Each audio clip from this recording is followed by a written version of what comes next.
Comic book collectors, do you want to protect what you collect? Do you hate when your comic books slide around in your short box, or you need to turn them sideways just so they don't bend or fall over? Well, look no further than Sidekick Supplies.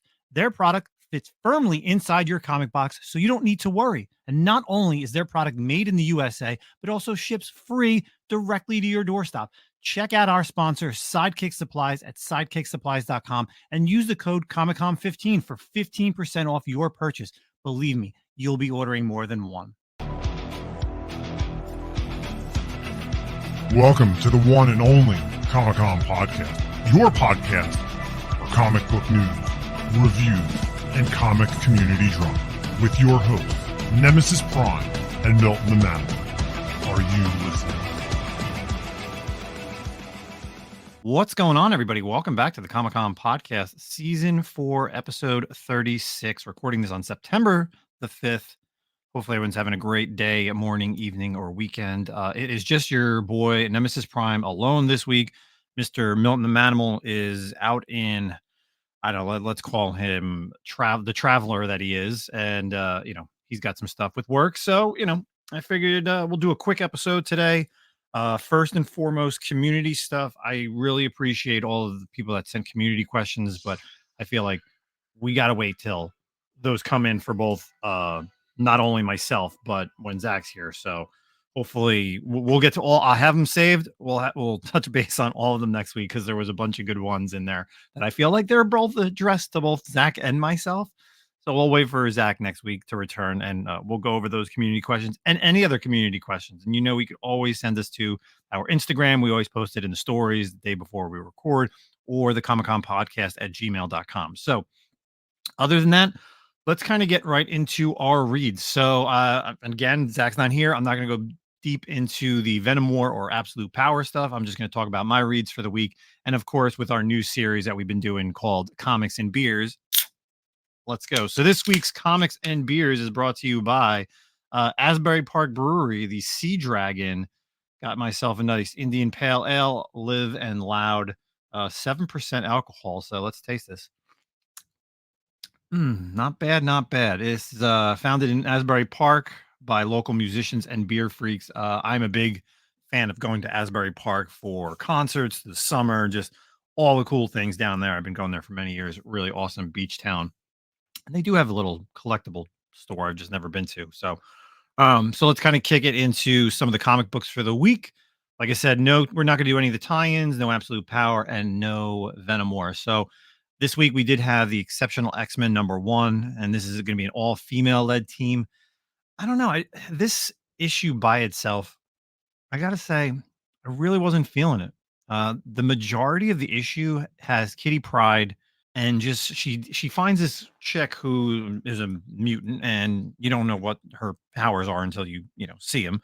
But for the most part, Kitty's just kind of coming off the tail end of all the Krakoa stuff. She's living alone. She's just trying to kind of live like a normal life.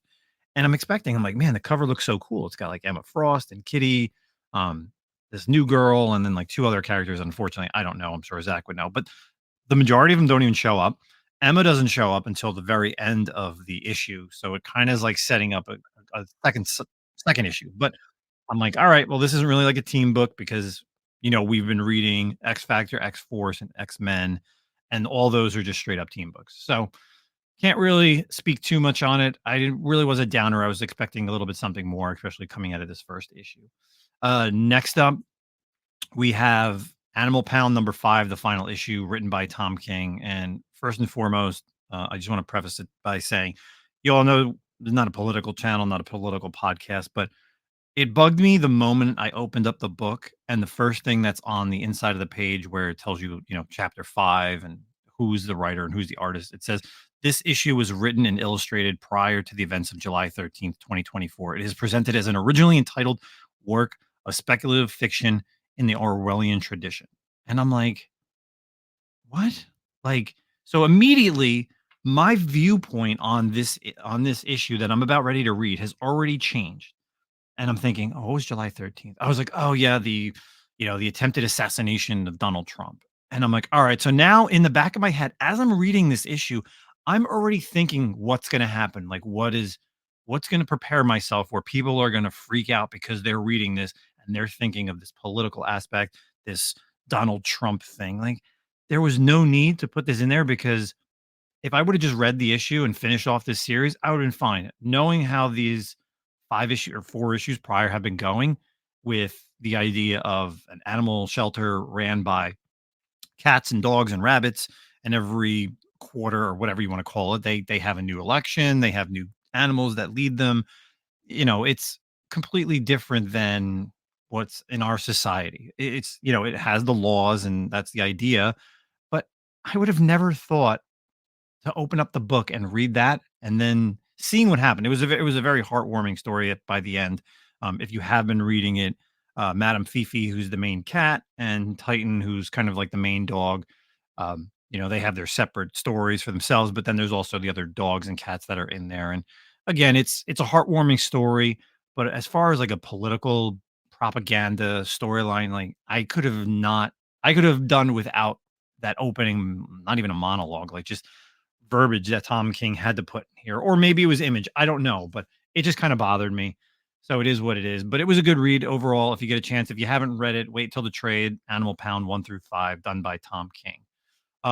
Next up, we had the latest issue from Blick Adventures Echoes of Fear. So this is kind of a cool story. It's a one shot. It is basically, remember last year when there was that one Star Wars High Republic one-shot book? I think it was called Jedi Quest or Quest of the Jedi. Blew up for some odd reason because someone decided to show up in the book or make an announcement of a character, and it was a Sith character. Because for the most part, all this High Republic stuff is nowhere to be found. But for the most part, we had the first mention of that character in that book, and in this one, it's a continuing storyline of what's been going on with what we saw the Echo Stones in the previous one shot last year, and then this year we're kind of seeing it in a different side. We actually get to see that Sith Lord known as Darth Rive, Ravi, and the Echo Stones, and kind of his whole thing of what the Jedi are trying to learn. Because it starts off with these two Jedi Padawans in the Jedi archives, looking and trying to learn more about what is these Echo Stones, because they don't have them, but they're part of now the Jedi Council. So they kind of are trying to uncover this like dark legend of Darth Revan himself, and it's a very interesting issue because what's really funny is the book actually was scheduled to come out this week, but I actually got my copy last week, and I didn't talk about it because I was like, wait a second, did my LCS kind of screw up and give us this copy? But anyway, it's definitely my pick of the week for the simple fact is the first time that we're actually seeing really cool Sith stuff of this Sith Lord who they find the Echo Stones, and he has like this council of sacrificial lambs. They're trying to find out the powers of the Echo Stones, and he's just being consumed by the energy. And we don't know what it is that's going to be happening with the Echo Stones, but all these characters that are around him, his disciples, trying to uncover and unlock the history of the Echo Stones and the immense power that it can have going forward. So we do get to see a lot of inner monologuing and a lot of inner strength with him being a Sith Lord. And it is the first time really we get to see a High Republic Sith Lord. I guess going for what, the past 4 years, since we've been starting this podcast, because we started episode 1 way back in 2020 when we were talking, or 2021 when we were talking about High Republic issue number 1. So definitely pick of the week. Give it a shot. It's a one shot, and then we're going to see what happens, going forward with these other, issues with the Echoes of Fear. So quick little mini series there. After that, not too much else is going on in the world of comic books and movies. I don't really want to talk about. They did just drop another trailer for the Penguin, part of the Batman Matt Reeves. Actually, it was really interesting. So this past weekend on, I think it was like TBS or TNT, they had it was HBO. I was actually watching on HBO. I was over at my parents' house for Labor Day weekend, and they had Batman Begins was on first. And my brother and I were watching it, of course, because it's one of my favorite, probably my favorite Batman movie of the Nolan trilogy. And then right after that was Matt Reeves' Batman. And watching them back to back, I'm like, man, it is so cool that they didn't do a whole origin story of Batman. But then I haven't really ever watched the Matt Reeves Batman too much. Like, I like to really space it out, like how many times I'm going to watch it in a given year. It's probably been all year that I haven't watched the Matt Reeves Batman. But man, I just cannot wait for the sequel to this, and they've been kind of dropping some teases. Matt Reeves has been saying some stuff for what's going to happen for Batman, the Batman 2. He's kind of been locking down some plot things, and he said that it's going to dig into the epic story about deeper corruption, and it goes into places Bruce Wayne couldn't even anticipate in the first one. The seeds of where this goes are all in the first movie, and it expands in a way that will show you aspects of the character you have never got to see. Batman is constantly battling these forces, but those forces can be entirely exercised. So the next movie delves deeper into that corruption, mystery, Batman. I like it. Colin Farrell will be part of the movies again as playing Penguin, and then Robert Pattinson coming back for Batman himself. So I don't know, man. A lot of people are teasing or saying it's like the Court of Owls because it's deeper into the Gotham mythos, and I could see that the corruption, the elitists that has been in the Batman movie. So I guess we're gonna have to see. I know people are always speculating on the Court of Owls, and I think we're supposed to be getting Professor Pig. Myself, like I would love a cool Poison Ivy. I would love a great Scarecrow character. There's the Hush rumor going around, so we'll see what happens moving forward. So, but sticking with the movie news, I thought this was a pretty cool article. I found this literally just the other day, and the only reason why I found it was because I was listening to another. I was just on a YouTube channel. I can't remember the YouTube video or whatever it was, but it actually had to do with Black Panther 2. So this is actually coming over for ready for this from WrestleZone.com. So Damian Priest had Black Panther Wakanda Forever role taken away from him, but not by Marvel. So this is actually just posted on the 3rd. Damian Priest was going to appear in Black Panther Wakanda Forever, but had the opportunity taken away from him. Rumors swirled about Damian Priest. He was recently just the world champion, part of the Judgment Day. For you non-wrestler fans, it's funny that now I know who this character is from getting back into wrestling this year. So Frightful Select reported that he was asked to read for the role of Namor in Black Panther Wakanda Forever, although he didn't end up appearing in the movie. Damian Priest comments on his Black Panther role. There's a long story, but basically it got taken away from me, though not by Marvel, Damian Priest said cryptically. He asked and said to clarify that the previous regime possibly was the one that didn't want him in it. And we know the previous regime was Vince McMahon running the whole company. Now it's kind of been taken over by Triple H. He suggested Damian Priest could appear in another Marvel movie. Priest agreed, but noted that if he appeared in the movie, his career may have gone in a different direction and may not have won the world heavyweight champion at WrestleMania 40 this past year. Quoted, I feel like it could have happened. It's funny because now I'm busier than ever, Priest said, but look, I'm good with it. Maybe I did something different, go to a different route, and I'm not sitting here with you as the world champ. I mean, being a world champion. I won a world championship at WrestleMania, he noted.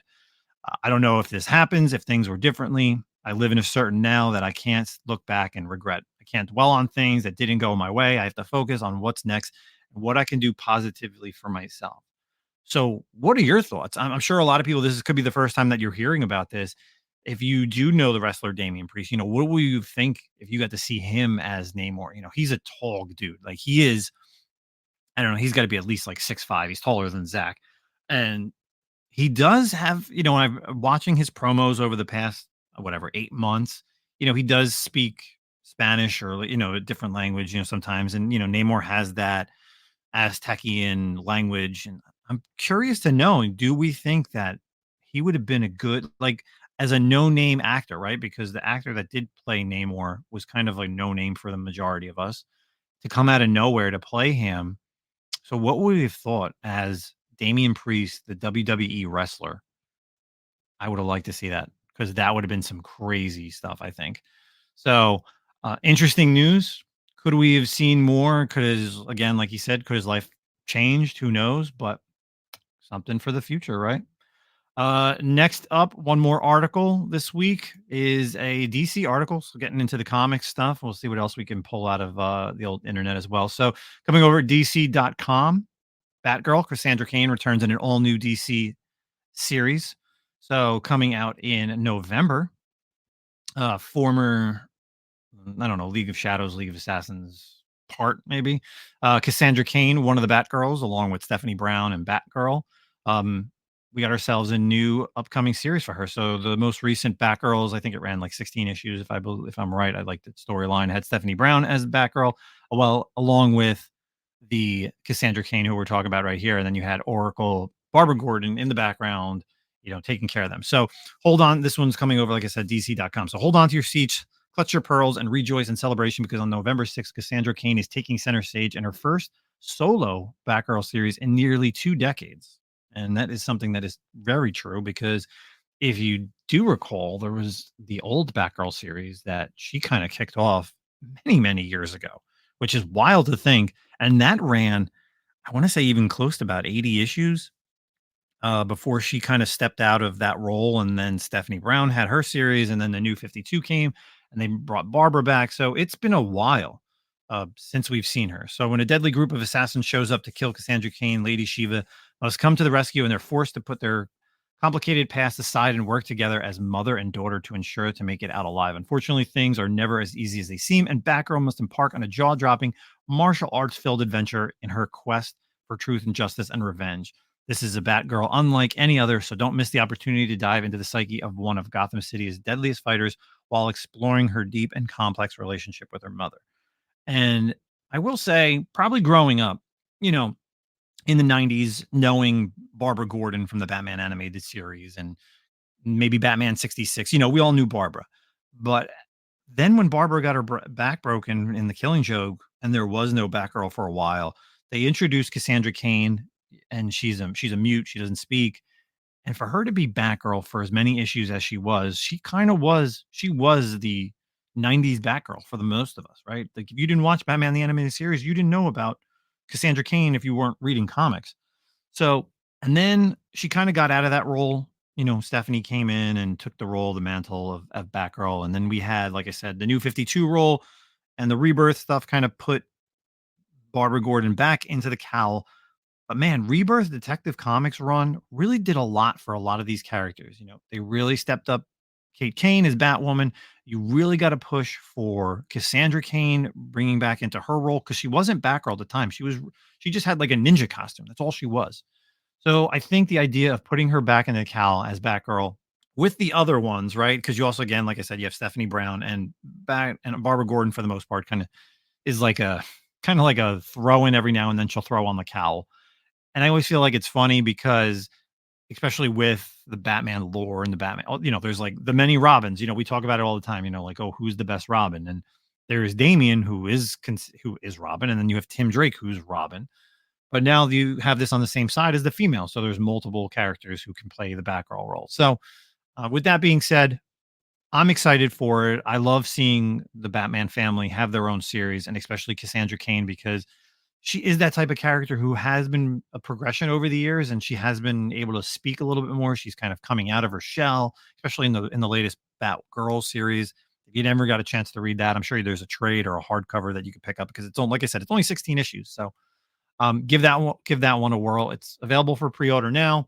It'll be coming out, like I said, in November, and there's some pretty badass covers. You got an Art Germ cover, Jeff DeCal, among others. So that's it from the DC side. Let's talk about one more article before we get out of here. All right, so let's step back into the movie side because I do want to kick it. I'm going to end this with some Marvel news, and this could be some sad news coming out of Marvel, but we'll see. This one's coming over from superherohype.com. Not sure how much you want to talk about this, but this is rumored, so don't kill me. It just was actually posted today as I'm recording this. So we had Blade and Armor Wars could be canceled by Marvel. Among Marvel's multiple upcoming movies, Blade and Armor Wars are projects that have faced the most delays since their initial announcements. With Marvel looking to reduce the number of movies it launches a year, rumors suggest that either Blade, Armor Wars, or both films could be canceled by Marvel Studios. Armor Wars was announced as a series back in 2020, then it was turned into a feature film.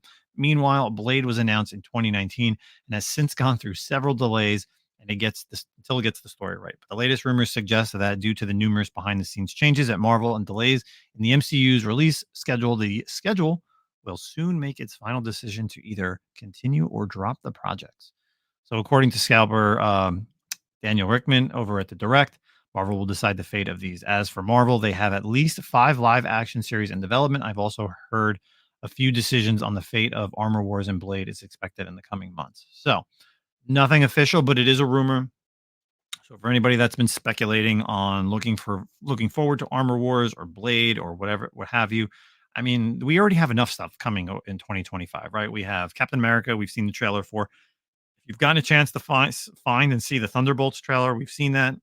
There is like a behind the scenes somewhat trailer of Fantastic Four first steps as well. So those are your big movies for next year, right? Blade is on there, but I'm sure it's not going to come out because, like they said, they're kind of going for quality over quantity.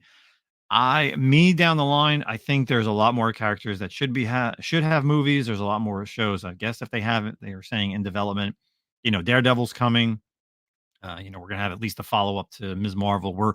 I'm hoping for a Young Avengers at some point, but this is the problem, right? And then we have Ironheart as well. Now we know that's done because we've seen the trailer. They were at San Diego Comic-Con.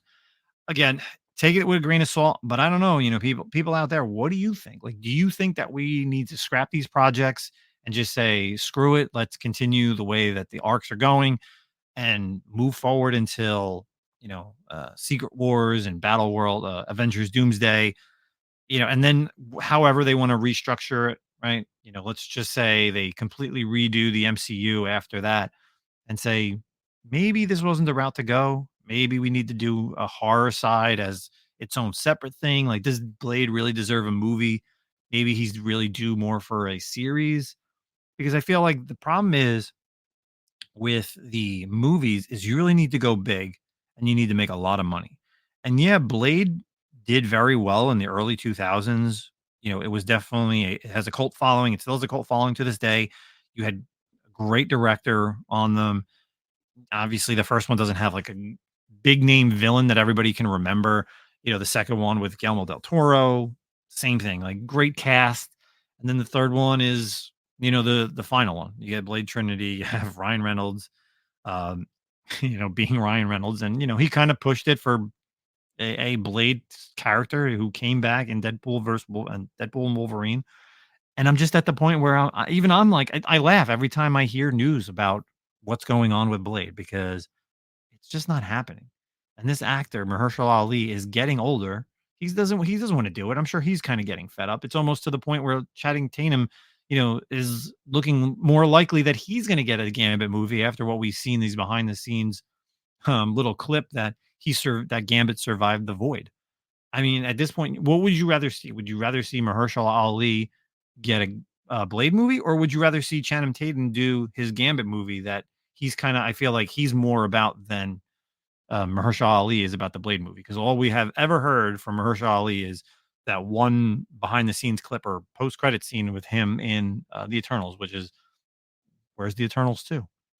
So, and the same thing goes for Armor Wars. The fact that it was going to be a series, a series, and now we're up in the air for that.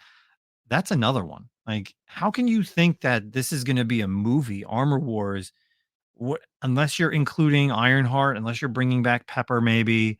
I mean, I would love to see a lot of Justin Hammer come back. I love I can't think of the actor off the top of my head, but I love him as an actor. He's great in a ton of things. And people are killing me for not remembering this. Um, so yeah, what are we going to see? Are we going to see a Tony Stark AI? What are we going to do about that? And same thing. Don Cheadle's getting old. Like, he needs to retire from this. It's kind of pointless if these things just keep getting delayed and delayed. So I think at the end of the day, save the money, Marvel, and just move forward with other projects. So that's it. Again, rumor mill, who knows? But we're always talking about stuff that we find, and that's it.